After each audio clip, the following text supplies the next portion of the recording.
অধ্যায়ের সঙ্গে আছি। এখন আমাদের প্রতি বছর টাকি পৌরসভা থেকে আমাদের জেলার পক্ষ থেকে আমাদেরকে 20টি করে বাস দেওয়া হয় এবং সেই সঙ্গে আমরা নিজেরা আরও 10 থেকে 12টা বাস আমরা করি। তো 32টা বাসের ব্যবস্থা থাকে। এছাড়া আনুমানিক প্রত্যেকটা ওয়ার্ড থেকে কম বেশি 10টা করে আর্টিগা বা স্করপিও বা এই ধরনের 7 সিটার গাড়ি নিয়ে আমরা যাই। তো মোটামুটি 30টা বাস এবং সেই সঙ্গে প্রায় শতাধিক ছোট গাড়ি নিয়ে আমরা 21শে জুলাইতে আমরা পৌঁছাই।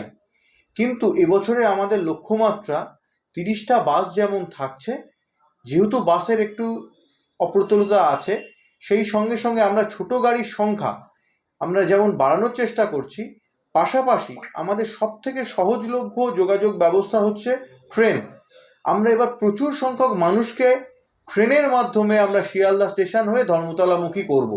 এই উদ্দেশ্য নিয়ে আমরা আমাদের সংগঠনে ইতিমধ্যেই 2টো প্রস্তুতি মিটিং করে ফেলেছি। আগামী দিনে আরও সুন্দরভাবে আরও কিছু বক্তব্য আমরা আমাদের দলীয় কর্মীদের কাছে পৌঁছে দেব। বছরই আমরা নির্দিষ্ট সময়ে আমরা এখান থেকে সকাল 7:30 থেকে 8টার মধ্যে আমরা বাস ছেড়ে দিই এবং আমরা নির্দিষ্ট সময়ের মধ্যেই মাঠে আমরা পৌঁছে যাই। কারণ আমাদের এখান থেকে ধর্মতলায় পৌঁছতে সময় লাগে 2 ঘন্টা নর্মাল সময়, কিন্তু যেহেতু 21শে জুলাই একটা ঐতিহাসিক ব্যাপার থাকে, সেই কারণে ট্রাফিকটা একটু বেশি থাকে, তার জন্য আমরা একটু আগে থেকে সময় নিয়ে বেরোই। কিন্তু সেইটাকেও মাথায় রেখে আমরা